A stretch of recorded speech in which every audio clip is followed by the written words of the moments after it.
Hello and welcome back to Metroid Zero Mission. I'm Shaun, and yeah, this is basically a giant celebration of all things Metroid. One of my favourite franchises, in honour of the release of Metroid Dread, which was last Friday. I've got my hands on it, I've played it, I'm a very, very big fan. We'll come into that later though. So, between falling into lava and generally trying not to suck, I thought I'd have a bit of a natter about the first Metroid Prime at this stage.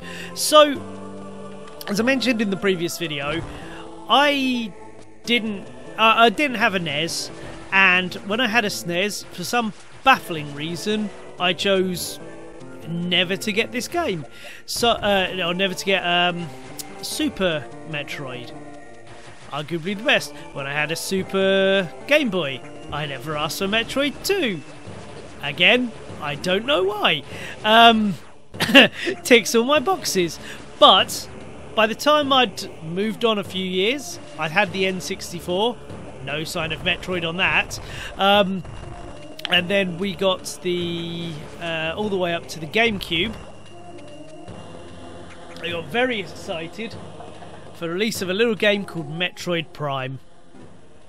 Metroid Prime is quite possibly still my favourite first-person shooter to this day. It was the first game, as I say, the first Metroid game I owned, and it's the first one they ever did in first person. Now, funny enough, this or Fusion was actually released on the same day. Yeah, Metroid Fusion was released on the first day, and the same day as Metroid Prime. We'll get to that. Don't worry, we'll get to that. So yeah, it was. I was just coming back to Nintendo because I wasn't actually a big fan of the N64. I felt a little. My sister had a PlayStation, and I felt that was the better system with a better range of games. And of course, she's not that much younger than me, so at that point she wanted the games that she kind of already knew. So from the Mega Drive, she's playing Sonic, so she got Crash Bandicoot, because it's a somewhat similar game. She'd get your Disney tie-in games, which I'm sure there were a couple. I don't know if there were any on the PlayStation. I'm sure there must have been, because that's the kind of thing she got. So I was taking a kind of a look over at that system, going, oh, that's kind of cool, while I'm still playing, admittedly, an absolutely incredible Mario game. Like, don't get me wrong, Mario 64 is an incredible game, GoldenEye is an incredible game, but I just felt that the Lilac was as well. I just felt the system kind of lacked variety and lacked, yeah, it just lacked an amount of games. Whereas you look over at the PlayStation, and it was absolutely you sport for choice. So anyway, I digress. I then got a Dreamcast. I think I then got a GameCube. Basically, I kind of got a GameCube because my buddy Cormac is a gigantic Nintendo nerd, always has been, and I was kind of interested in getting a GameCube, but just because there were a couple of games that I was kind of interested in, and I didn't for quite a while, because I got PlayStation 2 specifically for, thought that was going to be a boss, specifically to get Soul Reaver 2 actually, and then I kind of waited for the Xbox to come out. That came out, and it was, getting a GameCube to me was literally a case of, alright, well, I've got the Dreamcast, I've got the PS2, I've got the Xbox, I might as well complete the set for this generation. So yeah, so I bought a GameCube and absolutely loved it. I think it's a great little system. I think in sales, maybe a lot of the audience had the same kind of, I know there's a puzzle back there, I know there is, I'm just being an idiot and thinking maybe there's a trick to it. Sometimes, quite often, the most obvious solution is in fact the solution, and I'm trying to look for some kind of double bluff. Sorry, so here we go. So, yeah, so I got a GameCube, and I got the thing I was most interested in, which was... hello. Oh, cool. Right, okay, I've got the grapnel. So, I got the GameCube, and I got Eternal Darkness, Sanity's Requiem, and a couple other bits. And I was super big into first-person shooters at the time, because Halo had come out. I'd been playing Deus Ex for years, Alien vs Predator, the late 90s version of that I'd been playing, all these wonderful games. And I'm like, okay, it's probably about time to give Metroid a game, because everyone unilateral, like, it was a series that at that point I may not have known the Game Boy game even existed, but at that point I'm like sitting there going, I know there was a SNES one and everyone loved it, and I know there was a NES one and everyone loved it. Why has this franchise been quiet for so long? But with such a name and such a great screenshots and everything like that, I thought, yeah, I'll give it a shot. And I'll tell you one of the things, like, right from the start, which absolutely captured me in a way that most games hadn't. So you start the game on you've basically got like a little thing that shows you how to use your weapons and stuff. You're out in space, you're on the dock of this ship, and it's kind of teaching you to use the visor to check out these targets, and then you line them all up and you shoot them all. And I'm shooting, and like the effect back on the visor is really nice, because most games, like in Halo, whatever, Master Chief is wearing a big helmet, he's got his HUD on there, but there's absolutely nothing. You're basically seeing a glass panel. There's nothing, or you're looking through a glass panel, I should say. There's absolutely nothing there to suggest there's an eyes and a face or anything behind that. Not on Metroid. On Metroid Prime, you sit there for a couple of seconds and you look around over space, and the glare, the light catches it just right, and you see Samus' eyes reflect back at you, and it scared the absolute bejesus out of me. I was like, what the hell is that? Oh my god, oh my god, oh wait, no, I'm in a helmet. Yeah, I've got this helmet on, I'm in space. Yeah, that is what happened, and that is one of the coolest things to me, right up to the fact that I recently completed Prime 3 Corruption just the last weekend. Just had like a tiny bit left to do on that just to finish it off, and I'd been noticing on that Samus grows more corrupt as the game goes on, and the reflection in the visor also does. She's got like these blue veins that get increasingly prominent and dark across her face as the game goes on, which is super awesome. But yeah, it's a tiny little touch, because to a degree you're always going to pick up a first-person shooter and think to yourself, well, what can they... It's a first-person shooter. What can they do that hasn't been done? What can they do to differentiate this from other games in the genre? Because it's such a... there are so many games in the genre, and it's such a well-trodden thing that you're kind of a little on the side of, yeah, maybe there isn't anything... okay. Maybe there isn't anything... necessarily new they're going to do here, or maybe they're just going to do something extremely well.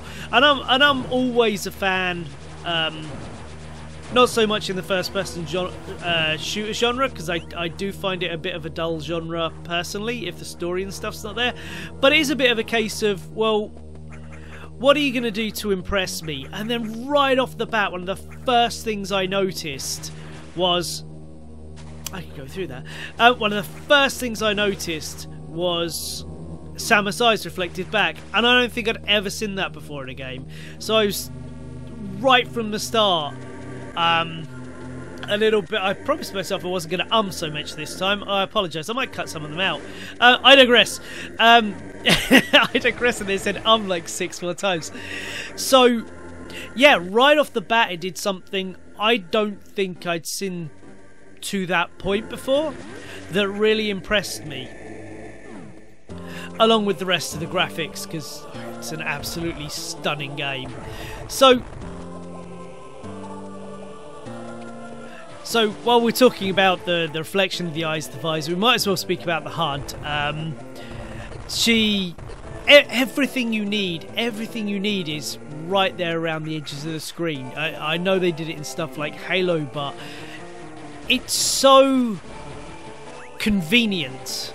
It's so incredibly convenient to be able to see basically everything you need all around the screen. In the same way that, as you can see in this game, it's showing you a lot of the information that you need around all the time. It just makes sense to integrate that into the HUD. And then, I kind of mentioned this before on the last one, but then we have the scanning visor, which was my absolute favourite thing in the world. So they bring it up quite early so you can get into it. I don't think I ever did a run with a full 100%. With a full 100% scan. I'm not bad at Metroid. I'm definitely not bad at first-person shooters per se, but there does come a point where you kind of like, oh, I missed something like in the first third of the game and I can't go back there, so fuck it. But I still scan as much as I possibly can.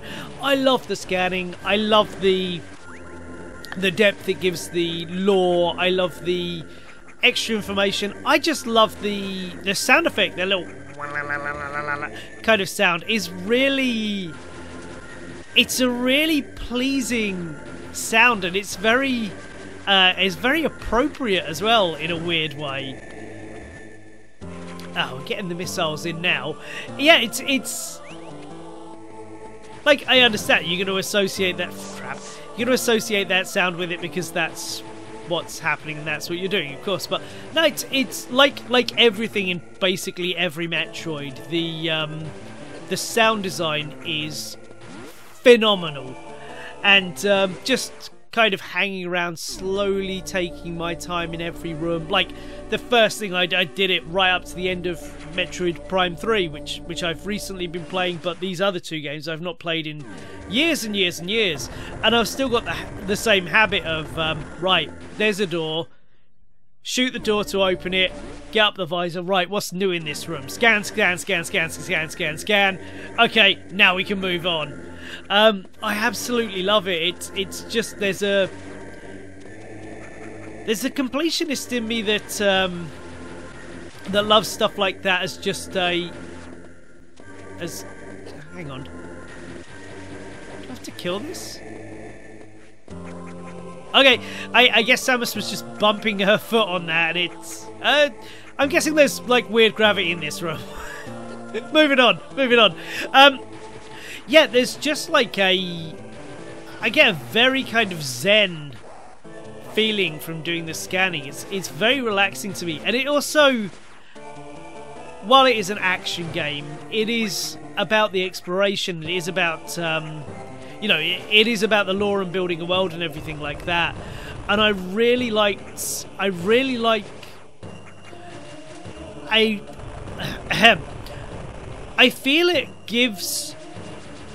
feel that for people like me who want to play in that particular way, I feel it gives an extra depth to the feeling that you are an explorer out in space, rather than just being out here to shoot everything you come across. It gives the feel that you're out trying to map this world at the same time, and there's danger there. Yeah, that's your end goal, but while you're there, you are cataloguing the life there. You are looking around every area to find every nook and cranny you can to map this new uncharted, charted by the space pirates, I guess, those jerks, but this area that's completely new to you. You're going around and you're finding everything for the first time. You're cataloguing it and you're logging it, and you're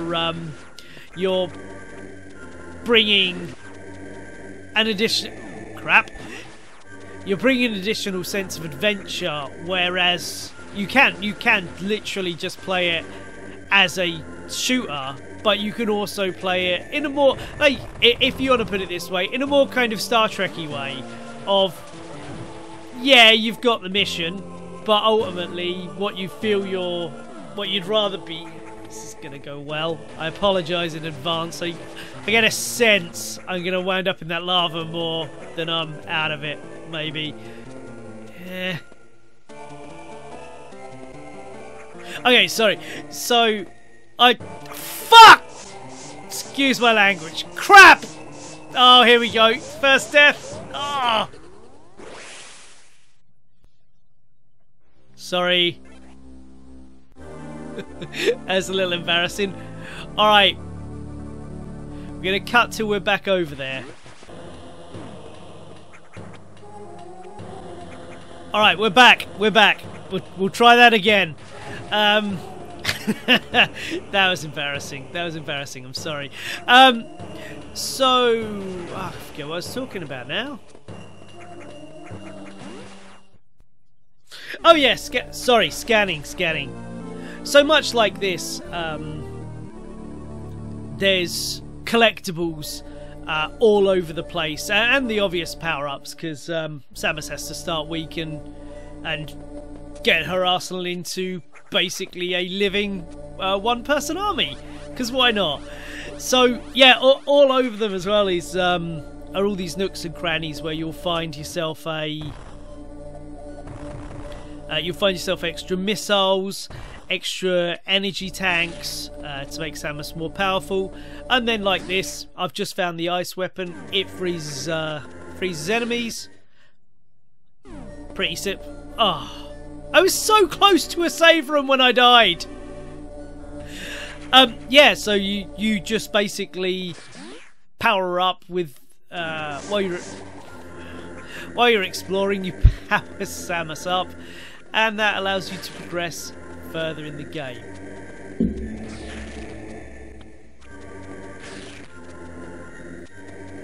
So like the other games in the series, Metroid Prime is it's split into several different areas, each with a theme. So you've got ruins, which are just basically ruins. Then you've got ice plains. There's like a lava area, you know, it's like deep inside the planet. It's all your standards, what you'd expect, I guess. But it is really nice because it's supposed to be Chozo ruins and this and then this massive installation that you're exploring and opening and widening and making your way through. So it works really nicely in that regard, while also sticking to the tropes of your other games in the genre. So you're gonna go for your ice area, you're gonna go for your fire area, you've got your standard area, and then you know, as you gain more and more weapons, you can open up more and more areas, explore more and more of the structure, go back and explore areas you previously missed. You probably have already seen in this, there's doors of varying colours that need to open, they need to be shot with different weapons in Samus Arsenal. That was quicker, fuck it. So yeah, these are all the stuff you pick up along the way. What I will say about Prime is that it doesn't directly adapt the style of the earlier games. So like, I absolutely love the style of this, which is Zero Mission. So it's in keeping with the original and with Super Metroid. So it all looks very alien and very inhuman and very unlike, for the most part, unlike what we'd see on Earth. It's all very stylized and very over the top, and Prime dials that right back. Not so much in the enemies, but in the location. So the first ruins are actually as you would expect a video game ruin to appear. It's a lot of tan brown. It's a lot of but in case you're wondering what I'm doing, there's an O on the map up there, which tells you that in this square, or in this block of the map, there is a hidden power-up or something lurking around waiting to be found. There it is. I'm getting my ass kicked trying to get it, but but it will be mine when I stop making a clown out of myself. Come on. Try not to get hit on your way down. Right, we got it. Come on, you can do this. For fuck's sakes. I think I'm going to die again. I swear I think I'm going to die again. This is so bad. So yeah, I would have liked to see... I mean, look at this. To a degree, they kind of make some of the fauna around with... look... Oh, fuck. Some of the fauna look as it is here, but it's nowhere near as ball to the wall crazy as you're going to get in these games. But that's fine. It's a stylistic choice. If you want to... Oh, my nemesis. I've been here. I've been through here. I just want to get to that save point. That's all I want to do. Fuck! We'll be right back. When am I ever going to remember that room is hot? Right, we're back. We're back. We're back. Okay.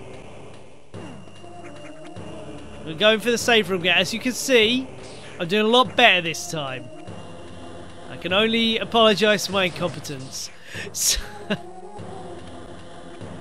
Oh, fuck.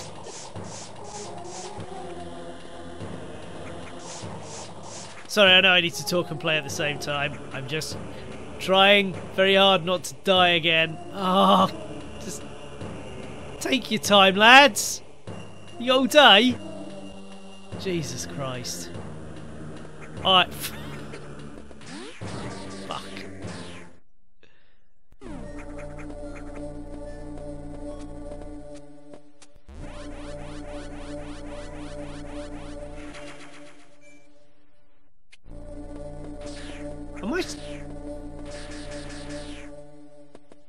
Am I caught in a loop?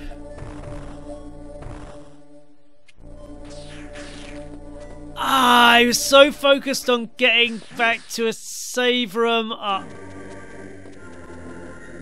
Alright, sorry. I'll be back.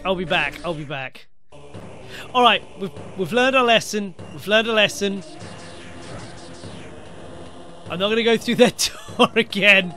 Right, okay. We're back on it. We're cool. So the next thing I was gonna... these freaking things. The next thing I was going to bring up is...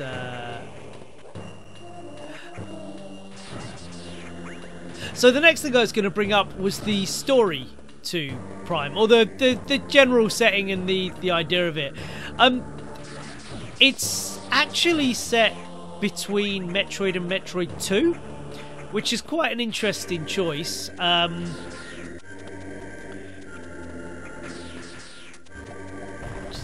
Kind of looks, that wall looks suspicious to me. So set between Metroid and Metroid 2, and like I say, you kind of start on the edge of a ship, which Samus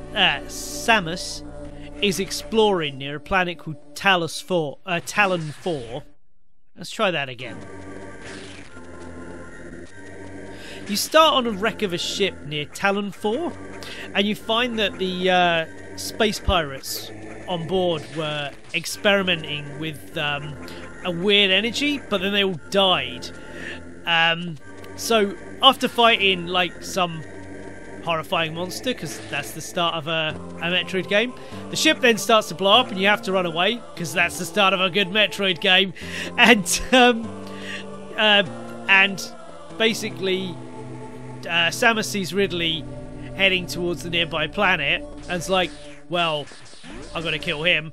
I believe in the lore I think the lore is that Ridley killed Samus's parents. Samus was found by the Chozo, like these bird dudes. You see, they're the statues. They're Chozo statues, and they raised her and they gave her all her armor and all that stuff, which is why when you find the bird statues, it gives Samus power up, because they're the people who raised her and made her the awesome badass that she is today.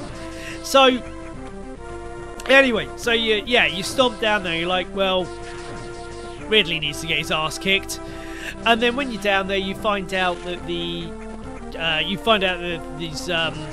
Chozo ruins, which is the first area you walk around, and you find out that the energy the space pirates had been harnessing is called Phazon, and they're basically using that to first make big guns, and then, because they're space pirates and they're idiots, they start warping and mutating their own people to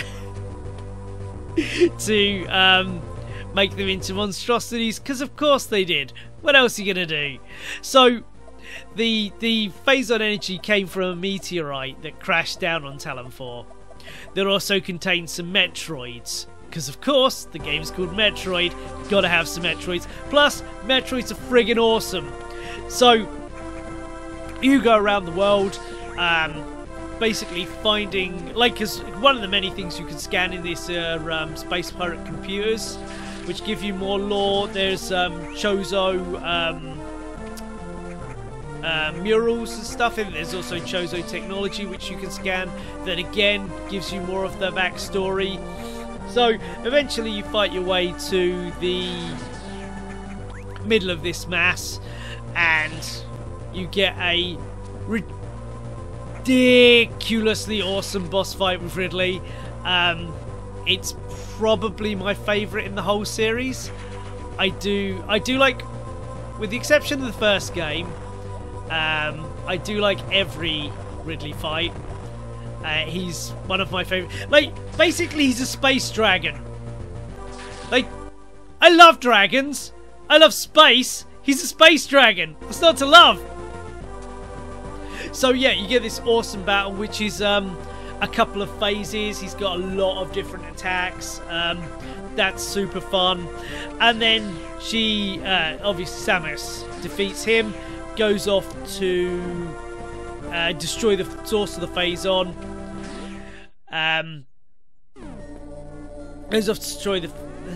Goes off to destroy the source of the Phazon, and there she finds a mutated Metroid that has absorbed all of this Phazon and has become the Metroid Prime. And then that's another ridiculously awesome, this big crazy spider thing. And then that's this really cool awesome boss fight as well, which is quite tough if I recall. I think by that point you're just a walking tank, so it's probably not going to give you the biggest, the hardest challenge in the world, but it is still a really good, really fun fight, and it can do a lot of damage real quick. By that point, Samus has got Samus is upgraded, because you upgrade your suit as well as the guns and everything like that. So Samus has got a suit infused with Phazon, which gives her a Phazon cannon as well. So yeah, you destroy all of that, blow up the ruins, of course, because it's a Metroid game, everything needs to explode at the end. And then if you do well enough, if you get enough, if you do enough, if you find enough of the hidden objects, if you unlock enough of the map, all this, that and the other, there's a secret cutscene at the end where you see the Metroid Prime reform itself above the planet as Dark Samus. And I am an absolute, this series ticks so many of my boxes. I am an absolute sucker for a Dark Reflection.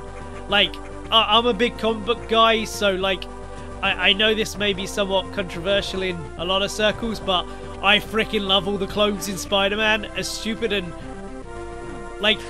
kind of un-Spider-Man as I understand a lot of people feel that, I freaking love a Dark Reflection, and Spider-Man's already got so many. He's already got Venom and Tarantula to a degree and stuff like that. You know, Superman's got his Bizarros and his Zods and all this, that and the other.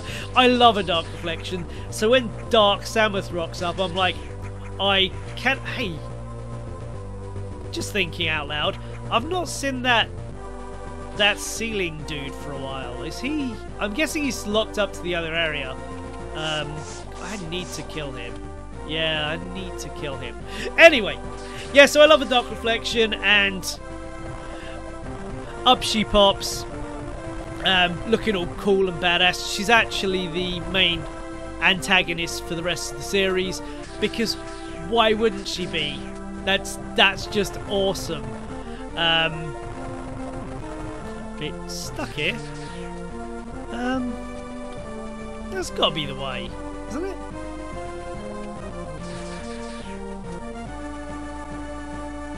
Oop. That's definitely not the way. That's the way to death.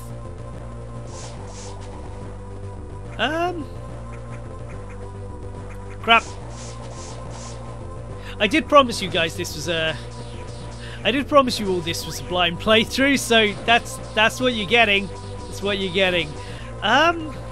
Oh, I guess I come at that from the other side.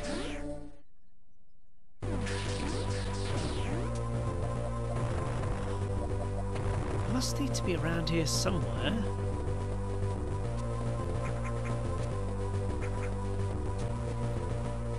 Anyway. Yeah, so so I mentioned the upgrades earlier. So you start off with the standard arm cannon, which, you know, does a regular shot. Yeah, it does a regular shot, and you can, you know, shoot it as quickly as you can press the button and all that. And then you can upgrade that to a charge shot. There's the missiles, and the super missiles are in this game. The morph ball, of course, the bombs for the morph ball. And then there are various beams that you can get, which have various effects. There's an ice beam, which opens white doors, freezes enemies, quite self-explanatory. Plasma beam, it's hot, burns stuff. Wave beam, which is a blast of electricity that stuns enemies. It's actually one of my favourites in all of the 3D first-person Metroids. It looks cool as hell, and I like the electric effect. I like kind of the stuns enemies and stuff like that. And there's a phazon beam that is basically just like a big purple beam of death. And then she's got the different visors. I'm sure I've banged on enough about the scanning visor. It is my favourite. But you've also got one that highlights heat signatures. So that's enemy. That can be enemies, and that can be machinery, whatever. You've also got an X-ray one that allows you to see through walls and see invisible objects, stuff like that. I'm pretty sure it's in the first game. It's certainly there by the third one. With the X-ray visor, you can see inside Samus's hand cannon, so you can see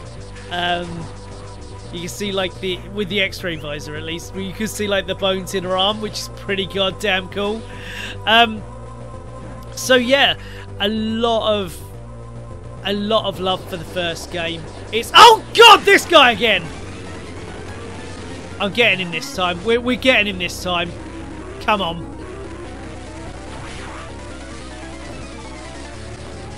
I've got your number.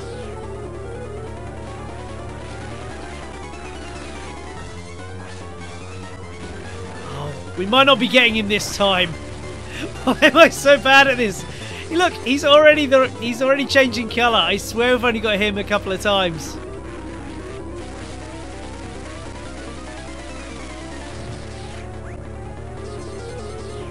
Okay. This is... One of these days, I'm gonna kill you. I'm gonna get you.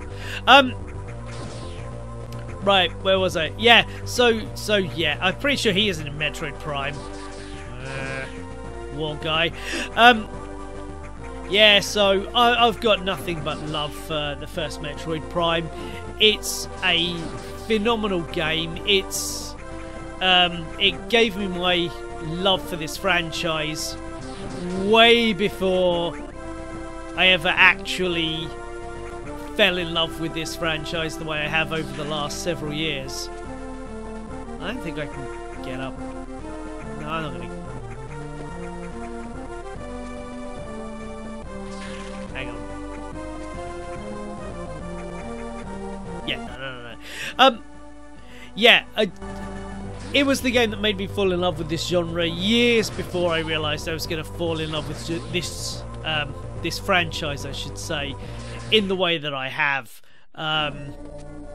Metroid has, in the last, I'd say 3 years, has gone from a franchise I played 2 games of in the early to mid 00s to being one of my top 10 franchises of all time.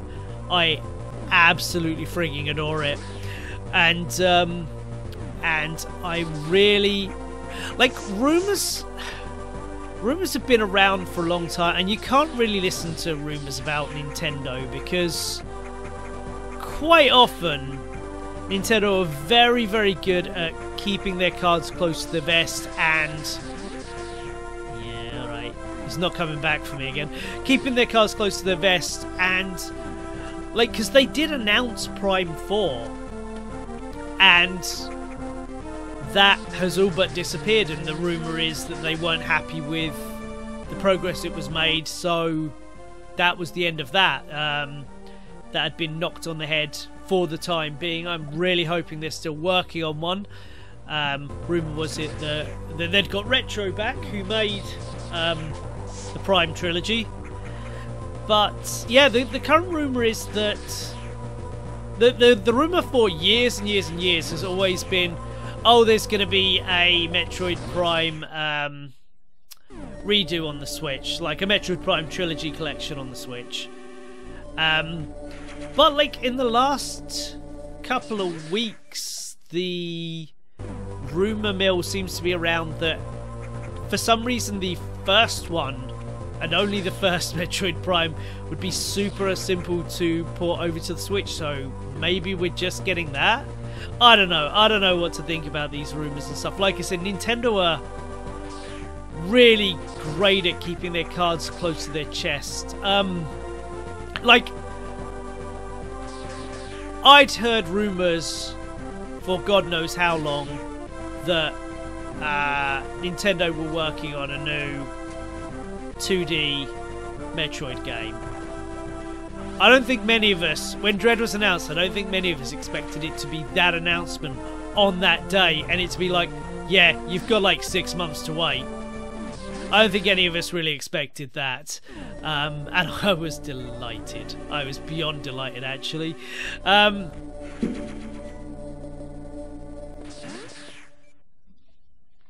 let's get back on track here. I've saved. We're all nice and... we're all... I think I'm a little lost. So I'm trying to do 2 things. How did I not think to do that before? I'm trying to do 2 things at once here, and it's a new experience to me. It's kind of, I guess technically 3 things at once. Like, when I normally do this, either... well, for the most part, the way we record these is we literally sit and play and chat as we do it. Did I just say Kraid? Yeah, let's save. Let's definitely save.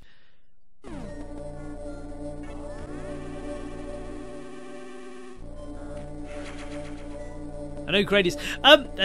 That's a really cool little in the first Metroid Prime. There's like this ridiculously giant corpse you can see stretching off into the background in a certain area, which is believed to be like an Ultra Kraid, like the final biggest evolution of what Kraid can be. That's pretty goddamn sweet. Oh man.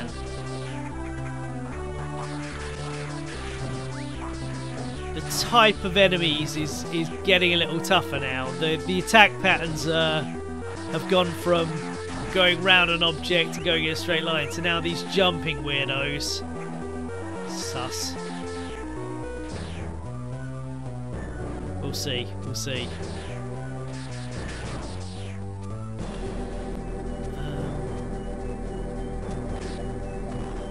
So I wasn't really expecting Kraid. I'm a bit concerned. Yeah, right. So like the way we normally record these is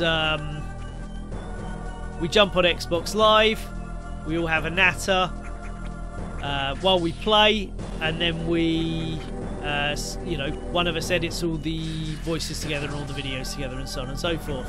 When Jason and I were doing Batman, we'd literally sit in the room, so all of it is recorded as live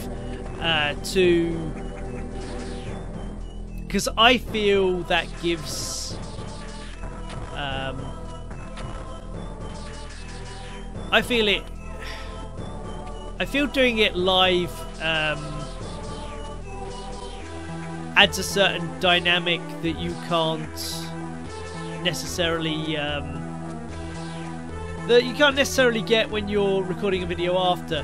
Some of the games are gold videos, you know, only one of us needs to record it, so one of us would make a video and then we'd upload it, but everyone would be, all the commentary would be done when we're watching it for the first time together, so whoever edited the video would have an idea or two as to what they'd got to say, maybe a couple of facts, but otherwise it's just yeah, it's just us getting together and talking whatever nonsense comes into our head.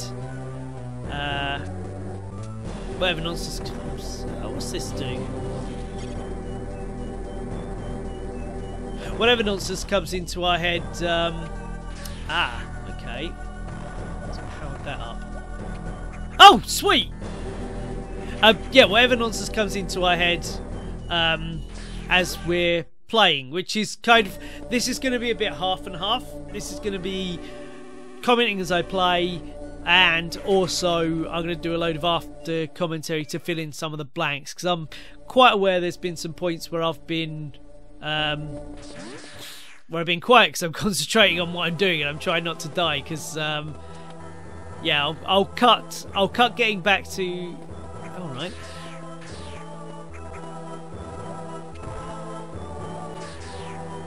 That just controls that. I'll cut the bits where I died and fucked up, and probably a little bit of that me circling around earlier because I got a bit lost. But otherwise, I'll try and leave all this intact, so it's as spontaneous and as real as it can be. And I've got... Fuck! Crap.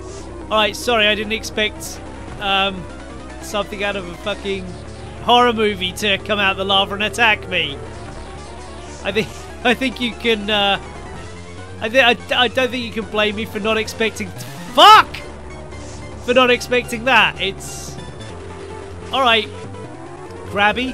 That's not that worm guy. No, it's different to that worm guy I've been fighting. Alright, how do I hit this? Alright, glowing spot. That's it. Yeah. Okay, okay. We've got this. We've got this. First try. Fingers crossed. You have seen... lava has been pretty much my biggest enemy so far. So this might not go well, but... Oh, fuck.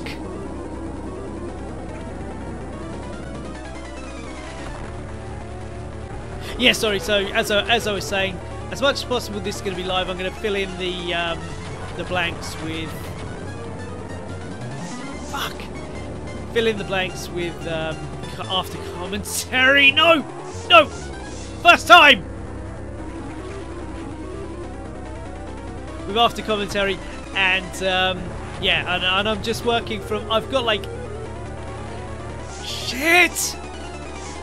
I've got a load of bullet points and stuff written down.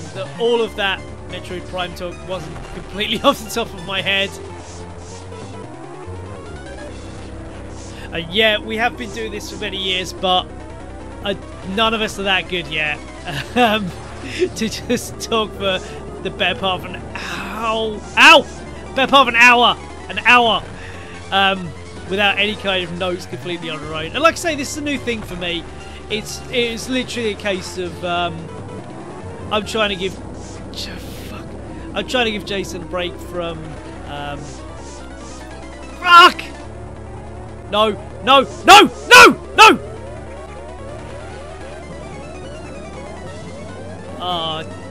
This is gonna be fucking close. I'm trying to give Jason a bit of a break from. Yes! Yes!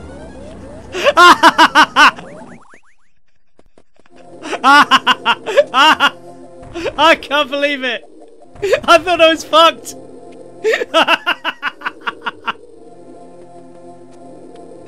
I mean, I planned that all along. Yeah, there was never a moment of doubt. Right, that has got to be Kraid at the bottom there. So yeah, I hope you guys are. I hope you all are enjoying this. Okay, how do I get out of here?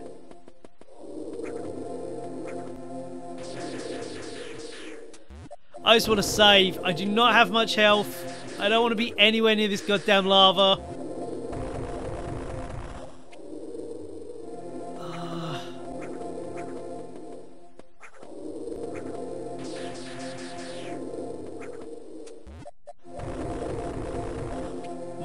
Sorry. So, yeah. Giving Jason a little bit of a break. He's been editing all of the We Were Here for a while. So, we'll,